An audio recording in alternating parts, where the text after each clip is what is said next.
18వ స్థానం నుంచి 15వ స్థానానికి ఎందుకు మీ టైంలో 1,54,031 రూపాయలు ఉండగా మా టైంలో 2023కే 2,19,800 అంటే 2,20,000 రూపాయలు నుంచి కానీ రాలే.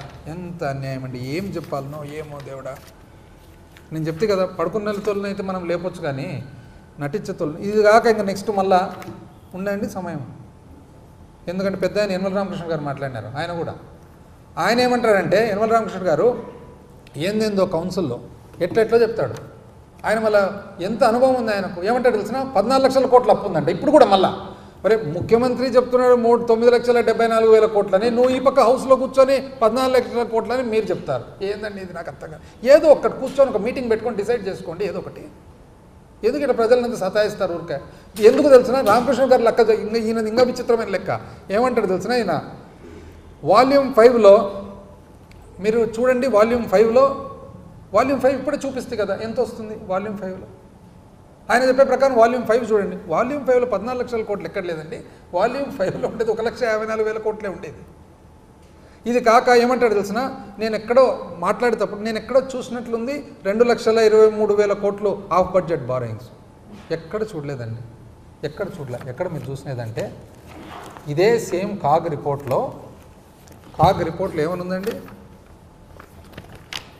పరిమితి ప్రకారం గ్యారంటీలు పేజ్ నెంబర్ 20 గ్యారంటీల ప్రకారము రాష్ట్ర ప్రభుత్వము పరిమితి చేయగలిగినది 2,23,004 కోట్లు అయితే చేసినది మాత్రం 1,54,500. ఎక్కడో చూసినట్లుంది అంటాడు. చేయగలిగినది 2 లక్షలు అంటే మాకు లిమిట్ ఉంది, 2,23,000 కోట్ల లిమిట్ ఉంది, కానీ చేసినది 1,54,000 కోట్లు ఎక్కడో చూసినట్లుంది అని అంటే ఎంత ఇర్రెస్పాన్సిబుల్ చూడండి. తగునండి మీకు 90% మీరు అంతకంటే చేయనీక లేదు కదా అంటాడు. రెవెన్యూ రిసిప్ట్స్ మనకు రెవెన్యూ రాబడి ఏదైతుందో అంతకంటే 90% కంటే చేయనీకి లేదు కదా. రెవెన్యూ రాబడి ఎంత ఉండిందంటే ఆ సంవత్సరం 1,73,797 కోట్లు. 1,73,797 కోట్లలో 1,54,797 కోట్లు గ్యారెంటీలు ఇస్తే అర్థం ఏమండి, 90 లోపలనే కదా ఉండేది. ఎట్లా చేయాలనో ఏందో వీళ్ళను, ఎవరు గుంజీలు తీయాలనో ఎవరు గుంజీలు తీపియాలనో, ఈ గుంజీల బిజినెస్ ఏందో. ఇది కాక ఇంకోటి కొత్త రకం చెప్తాడు ఈయన. ఎక్కడ ఇది అసలు అంతర్జాతీయ అకౌంటింగ్ సిస్టంలో పెట్టాలి రామకృష్ణ గారి సిస్టమ్ అని, సపరేట్ సిస్టమ్. ఏమంటాడు తెలిసిన వేస్ అండ్ మీన్స్ అండ్ ఓడి ఉంటుంది. ఇప్పుడు ఎవరైనా వ్యాపారం చేసే వాళ్ళకి తెలుస్తుంది. మనకు బ్యాంకుకి పోయినప్పుడు క్యాపిటల్ మన ఏదైతే లోన్ ఉంటుందో టర్మ్ లోన్ ఉంటుందో అది అప్పు కింద వస్తుంది. ఓడి అని ఉంటుంది బ్యాంకులో, మనం తీసుకుంటుంటాం కడుతుంటాం. దాన్ని ప్రభుత్వంలో 2 రకాలు వస్తుంది. ఒకటి ఓడి వస్తుంది, ఒకటి వేస్ అండ్ మీన్స్ అని వస్తుంది అనమాట. అంటే ఇది ఎట్లా మనకు ఒక లిమిట్ ఉంటుంది. మనం తీసుకుంటాం, ఈరోజు తీసుకుంటాం రేపు కడతాం, అదంతా లెక్కేసి 2 లక్షల కోట్లు అది కూడా కలుపుతాడంట. ఎక్కడన్నా విన్నారా ఇది ఎక్కడన్నా? అంటే మనము బ్యాంకులో తీసుకుంటాము కడుతుంటాము, ఫైనల్గా ఎంత వస్తుంది అప్పు కింద మార్చి 31 నాటికి ఏదైతే పెండింగ్ ఉందో అది మనకు పెండింగ్ కింద వస్తుంది. అంటే టర్మ్ లోనుకు వర్కింగ్ క్యాపిటల్కు తేడా తెలియదండి. ఎంత ఉన్నింది 31 మార్చుకు 594 కోట్లు.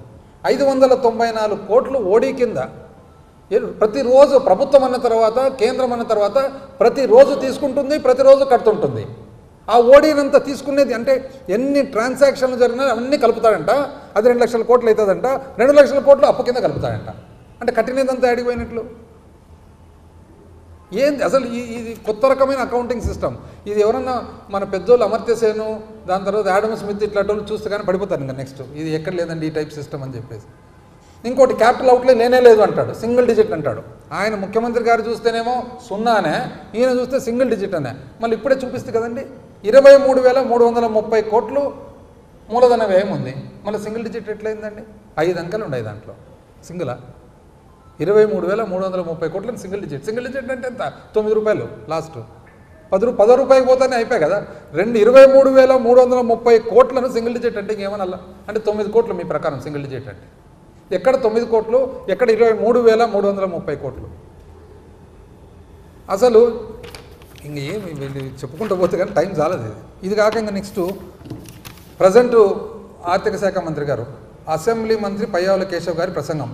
5 ఏళ్ల పాటు రాష్ట్రంలో ఆర్థిక విధ్వంసం సృష్టించారు, అయినా తిరగడానికి పెట్టేందుకు అనేక ఇబ్బందులు పడుతున్నామంట. ఎవరిదండి విధ్వంసం సృష్టించినది? కొత్త ప్రభుత్వం పూర్తి స్థాయి బడ్జెట్ ప్రవేశపెట్టేందుకు వీలు లేకుండా చేశారు గత ప్రభుత్వం చేసిన అప్పులు. ఏం అప్పులు ఉన్నాయి? మీరు చేసిండేది ఎక్కువ అప్పులు. మీరు ఎక్కువ అప్పులు చేసినారు, మీరు ఎంత అప్పులు చేసినారో మీరే చూపిస్తున్నారు. కాగు చూపిస్తుంది. కాగు ఇచ్చిన లెక్కల ప్రకారం, మీరు ఇచ్చిన లెక్కల ప్రకారం, మీరు సబ్మిట్ చేసిన లెక్కల ప్రకారం మీరే ఎక్కువ అప్పు చేస్తున్నారు. మేము 13% చేస్తే మీరు 22% చేస్తారు సంవత్సరం మీద సంవత్సరం. గత 5 ఏళ్లలో ప్రతి శాఖలోనూ ఆర్థిక అరాచకం జరిగింది. ఎందుకు జరుగుతుందండి అరాచకం? ఇప్పుడు మీరు ఉన్నారు కదా 6 నెలల నుంచి, ఎందుకు? ఏం అరాచకం జరిగిందో చూపిలేకున్నారు ఎందుకు? గత ప్రభుత్వం అంకెల గారెడి, ఏమనంటే అంకెల గారెడి. ఇక్కడ చూడండి, ఆయన చెప్తాడు కేశవ్ గారు,